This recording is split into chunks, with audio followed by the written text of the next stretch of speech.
ሰሞኑን እመቤታችን ቤዛ ትባላለች አትባልም የሚል ጥያቄ በጣም ብዙ ምዕመናን ስትጠይቁኝ ስለነበረ ሐሳቡን ካነሱት አባት ጋር ግንኙነት የለኝም። ብዙ ጊዜ ሰዎች ለሚያነሱት ሐሳብ እኔ መልስ የማልሰጥበት ምክንያት ሰዎቹ እንዲድኑ ስለምፈልግ ነው። በሌላ ትምህርት አስተምሮ ሰዎቹ ከዚያ እንዲጠገኑ ማድረግ የተሻለ ነው፣ እልክ ከማስያዝ ብዬ ስለማስብ ነው። ግን አንድ ነገር ልንገራችሁ። እኔ አሁን እመቤታችን ቤዛ ትባላለች አትባልም የሚለውን መልስ ከመመለሴ በፊት እንዲህ ያለ ጥያቄ ሲመጣባችሁ ምንድነው ማድረግ ያለባችሁ? ቅድም የነገርኳችሁ ምንድነው ማድረግ ያለባችሁ?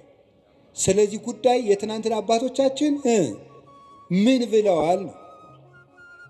ምን ብለዋል? ቅዱስ ያሬድ ምንድነው ያለው? አባ ጊዮርጊስ ምንድነው ያለው? ቅዱስ ጎርጎርዮስ ዘንዚናዙ ምንድነው ያለው? ሕሊናዋን በመጠበቋ ስጋዋን ጠብቃ ንጹሕ ሆና በመኖሯ ፍጹም እምነትን በመያዟ ሺ ቢካም ደ አድቮኬት ኦፍ ኤቭ ነው የሚለው። ከእንግሊዝኛው ቀጥታ ስለወሰድኩት የሔዋን ጠበቃዋ ቤዛዋ ሆነቻት ነው የሚለው ቅዱስ ጎርጎርዮስ ዘንዚናዙ። ታዲያ ምንድን ነው ማድረግ የፈለጋችሁ ይባል? ሄዳችሁ ትናንትን ማየት ነው።